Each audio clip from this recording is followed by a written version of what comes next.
அனைவருக்கும் வணக்கம். இது நம்ம ஆதிவராகி யூடியூப் சேனல். வர்ற புதன்கிழமை, அதாவது ஜனவரி மாசம் 29ஆம் தேதி நமக்கு தை அமாவாசை இருக்கு. இப்படிப்பட்ட சிறப்பு வாய்ந்த நாள்ல நைட்டுக்குள்ள இத மட்டும் நீங்க கால்ல தடவி வச்சாலே போதும். உங்களுக்கு இருக்கக்கூடிய பண கஷ்டம், மன கஷ்டம், தீராத நோய்கள், கடன் பிரச்சனை, கந்திருஷ்டி, பீடை, தரித்திரம், வறுமை, எதிரிகளோட சூழ்ச்சி, பொறாமை பார்வை, இது எல்லாமே ஒளியும். அடுத்த நிமிஷமே மேஜிக் போட்ட மாதிரி உங்க வாழ்க்கை தலைகீழா மாறும். உங்க வாழ்க்கைய அற்புதமான முறையில தலைகீழா மாத்தக்கூடிய அந்த சக்தி வாய்ந்த பரிகாரம் என்னன்னு வாங்க இப்ப நாம தெரிஞ்சுக்கலாம். பொதுவா ஒவ்வொரு மாசமும் வரக்கூடிய அமாவாசை நாள் நமக்கு ரொம்ப ரொம்ப முக்கியமானது. முன்னோர்களோட ஆசைய பரிபூரணமா பெற்று கொடுக்கக்கூடிய சக்தி வாய்ந்த நாள் தான் இந்த அமாவாசை நாள். ஒரு வருஷத்துல 3 அமாவாசை நாட்கள் ரொம்ப ரொம்ப முக்கியமானதா நமக்கு சொல்லப்பட்டிருக்கு. தை மாசத்தோட அமாவாசை, ஆடி மாசத்தோட அமாவாசை, புரட்டாசி மாசத்தோட அமாவாசை. அந்த வகையில இப்ப நமக்கு வரப்போறது தை மாசத்தோட அமாவாசை. இப்படிப்பட்ட அமாவாசை நாள்ல பிரபஞ்ச சக்தி அதிக அளவுல இருக்கும். இந்த பிரபஞ்ச சக்தியை பயன்படுத்தி நாம செய்யக்கூடிய வழிபாடுகளுக்கும் பரிகாரங்களுக்கும் நமக்கு கை மேல பலன் கிடைக்கும். அந்த வகையில இந்த அமாவாசை நாள்ல 16 வகையான செல்வங்களும் நம்ம வீடு தேடி வர்றதுக்கு, நம்ம வீட்டுல எக்கச்சக்கமா பணம் புரள்றதுக்கு இந்த ஒரு பொருளை பூஜை அறையில வச்சாலே போதும்னு சொல்லி ஒரு வீடியோ நான் உங்களுக்கு கொடுத்திருக்கேன். அடுத்ததா 2வது வீடியோல நமக்கு இருக்கக்கூடிய தீராத கடன் பிரச்சனை தீர்றதுக்கும், நம்ம வீட்டுல தாறுமாறா பணம் சேர்றதுக்கும் தை அமாவாசை நாள்ல இந்த முடிச்ச நிலைவாசல்ல நீங்க கட்டி வச்சாலே போதும்னு சொல்லி இன்னொரு சக்தி வாய்ந்த பரிகாரத்தையும் நான் உங்களுக்கு சொல்லிருக்கேன். இந்த 2 வீடியோவோட லிங்கையும் இந்த வீடியோவோட எண்ட் ஸ்கிரீன்லயும் மேல ஐகார்ட்லயும் நான் உங்களுக்காக கொடுக்கறேன். விருப்பம் இருக்கிறவங்க செக் பண்ணி பாருங்க.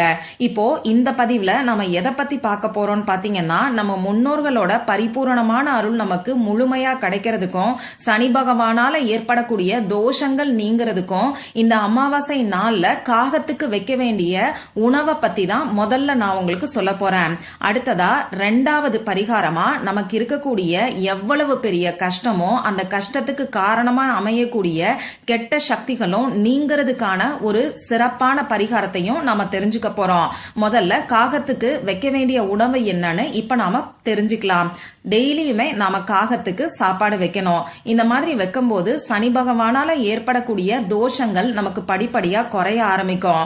அடுத்ததா பாத்தீங்கன்னா, நம்ம முன்னோர்களோட பரிபூரணமான அருளும் நமக்கு முழுமையா கிடைக்கும். டெய்லியும் நம்மளால இந்த மாதிரி சாப்பாடு வைக்க முடியலனா கூட அமாவாசை மாதிரியான நாட்கள்ல கட்டாயம் சாப்பாடு வைக்கக்கூடிய பழக்கத்தை நாம ஏற்படுத்திக்கணும். அதுலயும் இப்ப நான் சொன்ன முக்கியமான 3 அமாவாசை நாட்கள்ல காகத்துக்கு சாப்பாடு வைக்காம நீங்க சாப்பிடவே கூடாது. நீங்க தர்ப்பணம் கொடுக்கறவங்களா இருந்தாலும் சரி, தர்ப்பணம் கொடுக்காதவங்களா இருந்தாலும் சரி, கட்டாயமா காகத்துக்கு சாப்பாடு வச்சுட்டு அதுக்கப்புறமா நீங்க சாப்பிடறதுக்கு பாருங்க. காகத்துக்கு உணவு வைக்கணும்னு சொன்ன உடனேயே அமாவாசை நாள்ல காலையில எந்திரிச்ச உடனே கடகடன்னு கிச்சனுக்குள்ள போய் எந்த உணவு பொருள் உங்க கைக்கு கிடைக்குதோ அதை கொண்டு போய் வைக்க கூடாது. நாம சாமிக்கு படைக்கும் போது எப்படி பயபக்தியோட செய்வோமோ அதே மாதிரி காகத்துக்கும் பயபக்தியோட வைக்கணும். அதாவது பழைய சாதம், நீங்க சாப்பிட்டு மிச்சமான உணவுகளை காகத்துக்கு நாம வைக்க கூடாது. புதுசா சமைச்ச சாப்பாடு, அதாவது அந்த சாதத்திலிருந்து ஒரு கைப்பிடி எடுத்து அதுல நீங்க தயிர் ஊத்தி, எள் கலந்து, காய்ந்த திராட்சை, அதாவது ட்ரை கிரேப்ஸ மிக்ஸ் பண்ணி இத நீங்க காகத்துக்கு உணவா வைங்க. இதுலயும் ஒரு சின்ன சூட்சமத்தை நான் உங்களுக்கு சொல்லித்தரேன். பெண்கள் தான் பொதுவா இந்த மாதிரி காகத்துக்கு உணவை நாம வைப்போம். இப்படி வைக்கும் போது கொஞ்சம் சாதம் எடுத்து அதுல தயிர் ஊத்தி எள் கலந்ததுக்கு அப்புறமா ட்ரை கிரேப்ஸை எடுத்துக்கோங்க. உங்க வீட்டுல இருக்கக்கூடிய ஒவ்வொருத்தர் கையிலையும் கொஞ்சம் கொஞ்சம் ட்ரை கிரேப்ஸை சேர்த்து இந்த சாதத்துல மிக்ஸ் பண்ண சொல்லி சொல்லுங்க. முதல்ல நீங்க கொஞ்சம் ட்ரை கிரேப்ஸை மிக்ஸ் பண்ணிருங்க. அடுத்ததா உங்க கணவர், உங்க குழந்தைங்க, மாமனார் மாமியார் இருக்காங்கன்னா அவங்களையும் கொடுத்து அந்த ட்ரை கிரேப்ஸை அந்த சாதத்துல சேர்த்து அவங்க கையால பிசைய சொல்லி சொல்லுங்க. இது எதனால இந்த மாதிரி செய்யறோம்னு பாத்தீங்கன்னா, நம்ம வீட்டுல இருக்கக்கூடிய ஒவ்வொருத்தவங்களும் அந்த காகத்துக்கு உணவு வச்ச புண்ணியம் நமக்கு கிடைக்கும். இத்தனை பேருக்கு ட்ரை கிரேப்ஸ் எல்லாம் என்னால வாங்க முடியாதுன்னு ஒரு சிலர் சொல்லுவீங்க. நிறையலாம் நீங்க வாங்க வேண்டாம். ஒவ்வொருத்தரும் 2-3 ட்ரை கிரேப்ஸ அந்த சாதத்தோட மிக்ஸ் பண்ணா போதுமானது. இந்த மாதிரி நீங்க தொடர்ந்து ஒவ்வொரு அமாவாசை நாள்லயும் செஞ்சு பாருங்க. நிச்சயமா உங்க வாழ்க்கையில நல்ல ஒரு மாற்றம் ஏற்படும். இத நான் அனுபவபூர்வமா செஞ்சு பார்த்துட்டு நல்ல ரிசல்ட் இருக்கறனாலதான் உங்களுக்கு சொல்லிக்கிட்டு இருக்கேன். தொடர்ந்து 5-6 வருடங்களுக்கு மேல நாங்க இத ஃபாலோ பண்ணிட்டு இருக்கோம். அதனால மறக்காம ட்ரை பண்ணி பாருங்க. இப்படி காகத்துக்கு சாப்பாடு வைக்கும் போது பொதுவா நாம என்ன பண்ணுவோம்னு பாத்தீங்கன்னா, மாடிக்கு போயோ அப்படி இல்லைன்னா காம்பவுண்ட் சுவர் மேலேயோ அப்படியே வச்சுட்டு வந்துருவோம். அந்த மாதிரியும் வைக்க கூடாது. ஒண்ணு ஏதாவது ஒரு வாழை இலைய விரிச்சு அதுல வைக்கணும். அப்படி இல்லைன்னா அந்த இடத்த தண்ணீர் ஊத்தி சுத்தம் பண்ணிட்டு அதுக்கப்புறமா இந்த மாதிரி நாம சாப்பாடு வைக்கணும். இந்த அமாவாசை நாள்ல இருந்து தொடர்ந்து இப்ப நான் சொன்ன முறைப்படி காகத்துக்கு சாதத்தை நீங்க வச்சு பாருங்க. நிச்சயமா உங்க வாழ்க்கையில நடக்கக்கூடிய மாற்றங்களை நீங்களே எனக்கு கமெண்ட் பாக்ஸ்ல சொல்லுவீங்க. சரி, அடுத்ததா 2வது பரிகாரம். பொதுவா இன்னைக்கு எல்லாருக்குமே ஏதாவது ஒரு கஷ்டம் இருந்துகிட்டு தான் இருக்கு. ஏதாவது ஒரு பிரச்சனை இருக்கதான் செய்யுது. ஒரு சிலருக்கு அந்த பிரச்சனை சமாளிக்க கூடிய அளவுல இருக்கும். இன்னும் ஒரு சிலருக்கு பாத்தீங்கன்னா நிம்மதியை கெடுக்கக்கூடிய வகையில சமாளிக்கவே முடியாத வகையில இருக்கும். இன்னும் ஒரு சிலர் ஏதாவது ஒரு நோய் ஒண்ணு மாத்தி ஒண்ணு வந்து அதனால அவதிப்பட்டு இருப்பாங்க. இப்படிப்பட்ட சமாளிக்கவே முடியாத கஷ்டங்களுக்கு காரணமா இந்த கெட்ட சக்திகள் அமையுது. இன்னும் ஒரு சிலருக்கு பாத்தீங்கன்னா எதிரிகளோட தொல்லை அதிக அளவுல இருக்கும். இப்படி இந்த அமாவாசை நாள்ல கெட்ட சக்திகளும் எதிரி தொல்லையும் செய்வினை கந்திருஷ்டி இந்த மாதிரியான பாதிப்புகள்ல இருந்து வெளியில வர்றதுக்கான பரிகாரங்களை நாம செய்யும் போது நிச்சயமா நமக்கு கை மேல பலன் கிடைக்கும். அந்த வகையில இந்த அமாவாசை நாள்ல நம்ம கால்ல தேய்க்க வேண்டிய ஒரு சக்தி வாய்ந்த ஒரு பொருளை பத்தி தான் இப்ப நான் உங்களுக்கு சொல்ல போறேன். இந்த பரிகாரத்தை யாரெல்லாம் செய்யலாம்னு கேட்டீங்கன்னா எல்லாருமே செய்யலாம். இன்னைக்கு எல்லாருக்கும் ஏதாவது ஒரு கஷ்டம் இருக்கதான் செய்யுது. அதே மாதிரி அடுத்தடுத்து நமக்கு எந்த ஒரு கஷ்டமும் பிரச்சனையும் வராம இருக்கிறதுக்காக கூட இந்த பரிகாரத்தை நீங்க செய்யலாம். இந்த பரிகாரத்தை எந்த நேரத்துல செய்யணும்னு பாத்தீங்கன்னா, சாயங்காலம் 6 மணிக்கு மேல நைட்டு 12 மணிக்குள்ள நீங்க எப்ப வேணாலும் செய்யலாம். இந்த தை அமாவாசை பாத்தீங்கன்னா நமக்கு செவ்வாய்க்கிழமை அன்னைக்கு நைட்டே ஆரம்பமாகுது. அதாவது செவ்வாய்க்கிழமை அன்னைக்கு நைட்டு 8 மணி 10 நிமிடங்களுக்கு ஆரம்பமாகி மறுநாள் புதன்கிழமை அன்னைக்கு நைட்டு 7 மணி 21 நிமிடங்கள் வரைக்கும் இருக்கு.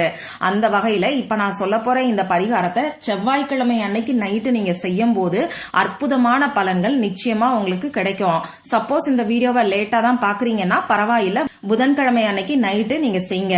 இப்போ இந்த பரிகாரத்துக்கு தேவையான பொருள் என்னன்னு பாத்தீங்கன்னா, எலுமிச்சம்பழம் நமக்கு தேவைப்படும். அடுத்ததா டேபிள் சால்ட் நமக்கு தேவைப்படும். இவ்வளவுதான் நமக்கு தேவையான பொருட்கள். இப்ப நான் சொன்ன குறிப்பிட்ட நேரத்துல உங்க வீட்ல ஹால்ல நீங்க உட்கார்ந்துக்கோங்க. நம்ம கால்ல தேய்க்கக்கூடிய இந்த லெமன் ஜூஸ் தரையில படாத மாதிரி ஏதாவது ஒரு மேட்டையோ துணியையோ நீங்க விரிச்சு வச்சுக்கோங்க. இப்ப முதல்ல அந்த லெமனை எடுத்து, அதாவது எலுமிச்சம்பழத்தை எடுத்து உங்க இடது கையில வச்சுக்கிட்டு வலது கையால மூடிக்கிட்டு உங்க குலதெய்வத்துக்கிட்ட உங்களுக்கு இருக்கக்கூடிய கஷ்டங்கள் எல்லாத்தையும் சொல்லி அது எல்லாம் தீரணும்னு சொல்லி மனசுருகி பிரார்த்தனை செஞ்சுக்கோங்க. இப்படி பிரார்த்தனை செஞ்சதுக்கு அப்புறமா அந்த எலுமிச்சம் பழத்தை 2 பாதியா கட் பண்ணிக்கோங்க. 2 பாதியிலையும் தனித்தனியா டேபிள் சால்ட்ட மேல தூவி விட்டுக்கோங்க. எலுமிச்சம்பழத்தை நாம கட் பண்ணி இருக்கக்கூடிய உள் பக்கத்துல டேபிள் சால்ட்ட தூவி விட்டுட்டு இந்த அரை மூடி எலுமிச்சம்பழத்தை எடுத்து உங்க கையில வச்சுக்கிட்டு உங்க கால் பாதத்துல, அதாவது உள்ளங்கால்ல நீங்க தேங்க. நாம நடக்கும் போது தரையில நம்ம கால் படும் இல்லையா, அந்த இடத்துல உள்ளங்கால் இருக்கும் இல்லையா, அந்த இடத்துல நீங்க இந்த எலுமிச்சம்பழத்தை வச்சு தேங்க.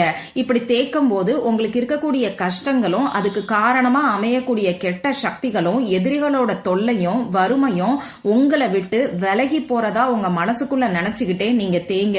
முதல்ல ஒரு கால்ல இந்த மாதிரி தேய்ச்சி முடிச்சதுக்கு அப்புறமா இன்னொரு கால்ல இன்னொரு பாதி எலுமிச்சம்பழத்தை எடுத்து அதுல உப்ப தூவிட்டு நீங்க இன்னொரு கால்லையும் இந்த மாதிரி தேங்க.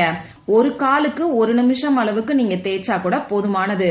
இப்படி தேய்ச்சதுக்கு அப்புறமா உங்க காலை நீங்க தண்ணீரால வாஷ் பண்ணிக்கலாம்.